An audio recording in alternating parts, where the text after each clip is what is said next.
ভারত মহাসাগর অঞ্চলে কৌশলগত প্রভাব বিস্তারের লক্ষ্যে গ্রেট নিকোবর দ্বীপে কোটি কোটি ডলার খরচ করে বিমান ও নৌঘাঁটি নির্মাণ করেছে ভারত। এই ঘাঁটিটি চীনের প্রধান অর্থনৈতিক ও জ্বালানি সরবরাহ পথ মালাক্কা প্রণালীর একদম প্রবেশদ্বার হিসেবে পরিচিত। প্রতিরক্ষা বিশেষজ্ঞদের মতে এই প্রকল্প বৈশ্বিক ভূরাজনীতিতে চীনের বিরুদ্ধে নয়াদিল্লি ও তার মিত্রদের এক বিশাল সামরিক সুবিধা এনে দেবে। ভারতের সবচেয়ে দক্ষিণের দ্বীপ গ্রেট নিকোবর। এটি ভারতের রাজধানী নয়াদিল্লি থেকে প্রায় ৩,০০০ কিলোমিটার দক্ষিণ পূর্বে অবস্থিত। মালাক্কা প্রণালীর নিকটবর্তী এই অঞ্চলকে কেন্দ্র করে গড়ে তোলা হচ্ছে বহু বিলিয়ন ডলারের অবকাঠামো প্রকল্প। এর আওতায় বিমানবন্দর, গভীর সমুদ্র বন্দর এবং সামরিক স্থাপনা নির্মাণের পরিকল্পনা রয়েছে। গত সেপ্টেম্বর প্রধানমন্ত্রী নরেন্দ্র মোদীর সামাজিক যোগাযোগ মাধ্যমে এই প্রকল্পকে কৌশলগত ও প্রতিরক্ষা এবং জাতীয় গুরুত্বসম্পন্ন উদ্যোগ হিসেবে বর্ণনা করেন। তার মতে এটি ভারত মহাসাগরীয় অঞ্চলে সামুদ্রিক ও আকাশপথ যোগাযোগের একটি গুরুত্বপূর্ণ কেন্দ্র হিসেবে গড়ে উঠবে।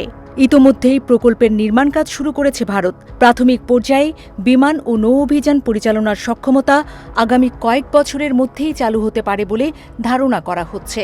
বিশেষজ্ঞদের মতে গ্রেট নিকোবরের ভৌগোলিক অবস্থান ভারতের জন্য একটি বড় কৌশলগত সুবিধা এনে দিতে পারে, কারণ মালাক্কা প্রণালী বিশ্বের অন্যতম ব্যস্ত বাণিজ্যিক নৌপথ এবং চীনের আমদানি করা তেলের ৭০%-এরও বেশি এই পথ দিয়েই পরিবহন করা হয়।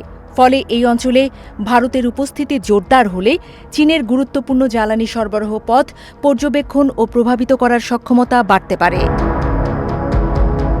হংকং ভিত্তিক সংবাদ মাধ্যম সাউথ চায়না মর্নিং পোস্ট সম্প্রতি এক প্রতিবেদনে উল্লেখ করেছে, প্রকল্পটি সম্পন্ন হলে ভারত মালাক্কা প্রণালীর আশেপাশের সামুদ্রিক কার্যক্রম আরও নিবিড়ভাবে পর্যবেক্ষণ করতে পারবে। বিশেষ করে মধ্যপ্রাচ্যের হরমুজ প্রণালীকে ঘিরে অনিশ্চয়তার প্রেক্ষাপটে কিছু বিশ্লেষক মনে করছেন গ্রেট নিকোবর ভবিষ্যতের চীনের সরবরাহ শৃঙ্খলের উপর চাপ প্রয়োগের একটি কার্যকর হাতিয়ার হয়ে উঠতে পারে।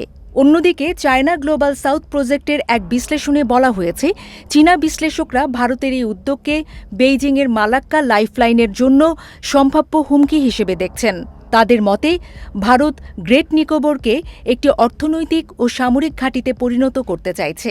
এর মাধ্যমে মালাক্কা প্রণালীতে নজরদারি বৃদ্ধি এবং সমগ্র অঞ্চলে নিজেদের প্রভাব বিস্তারের চেষ্টা করছে ভারত। চীনা বিশ্লেষকদের আশঙ্কা, ভারত ক্রমশ গুরুত্বপূর্ণ সামুদ্রিক প্রতিদ্বন্দ্বী শক্তিতে পরিণত হচ্ছে। এর ফলে ভারত মহাসাগর ও দক্ষিণ পূর্ব এশিয়ার গুরুত্বপূর্ণ সমুদ্রপথে চীনের প্রবেশাধিকার এবং বাণিজ্যিক স্বার্থের উপর ভারতের প্রভাব বাড়তে পারে। বিশেষজ্ঞরা বলছেন, ভবিষ্যতে চীনের সঙ্গে পশ্চিমা বিশ্ব বা ভারতের কোনো বড় ধরনের যুদ্ধ বাঁধলে গ্রেট নিকোবর ঘাঁটিটি চালুর পর ভারত চাইলেই চীনের পণ্য ও জ্বালানি সরবরাহ ব্যবস্থা সম্পূর্ণ থমকে দিতে পারবে, যা মার্কিন যুক্তরাষ্ট্রসহ ভারতের মিত্রদের এক বিশাল সামরিক সুবিধা এনে দেবে। হরমুজ প্রণালী থেকে শুরু করে মালাক্কা প্রণালী পর্যন্ত বৈশ্বিক সামুদ্রিক করিডোরগুলোর নিয়ন্ত্রণ নেয়ার এই ইঁদুর বিড়াল দৌড় ভবিষ্যতে সামরিক পরাশক্তিগুলোর সংঘাত আরও বাড়িয়ে তুলবে বলে মনে করা হচ্ছে।